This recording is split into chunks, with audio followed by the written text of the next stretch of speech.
Dictation शुरू होगी 3 second बाद। Ready, start. महोदय, जब तक अहिंदी भाषी हिंदी को हृदय से स्वीकार नहीं करते तब तक वह राष्ट्रभाषा का स्थान नहीं पा सकती, और यह तभी हो सकता है जब वे यह समझे कि इसमें उनका भी योगदान है और उन्होंने इससे केवल लिया ही नहीं बल्कि इसे कुछ दिया भी है, और उन पर कोई दूसरी भाषा लादी नहीं गई है, बल्कि यह उनकी ही भाषा है। मेरे कहने का अर्थ यह नहीं कि आप उनकी ही व्याकरण अपना लें। इसका अर्थ यही है कि आप उदारतापूर्वक जितना ले सकते हैं ले लें। भाषा इसी प्रकार बन सकती है।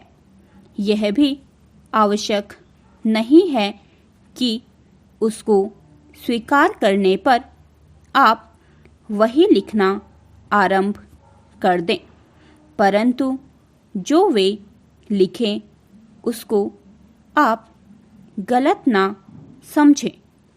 आज किसी भी भाषा का रूप वही नहीं है जो उसके प्रारंभिक काल में था।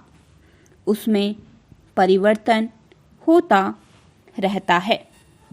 हिंदी के इतिहास में भी आपको यही बात मिलेगी। मैं हिंदी का कोई विद्वान नहीं हूँ, पर मैं अपने अनुभव से कह सकता हूँ कि उसमें भी पिछले 500-600 वर्षों में बहुत अंतर पड़ा है तथा पहले की और आज की हिंदी में काफ़ी अंतर है। इसलिए नवयुग में जब वह देश की भाषा बनने जा रही है तो उसमें थोड़ा अंतर करना भी पड़े तो वह स्वीकार कर लेना चाहिए, जिससे उसका अन्य प्रदेशों के लोगों के साथ मेल बैठ जाए। कई अहिंदी भाषी लोगों ने भी हिंदी की काफ़ी सेवा की है। आपके राज्यपाल महोदय अहिंदी भाषी हैं और इन्होंने अपनी भाषा की बड़ी सेवा की है। यह भी हिंदी के पक्ष में थे और इन्होंने बड़ा योग दिया, जिसके कारण हम संविधान सभा में सफल हो सके। इसका भी यही विचार है जो मेरा है।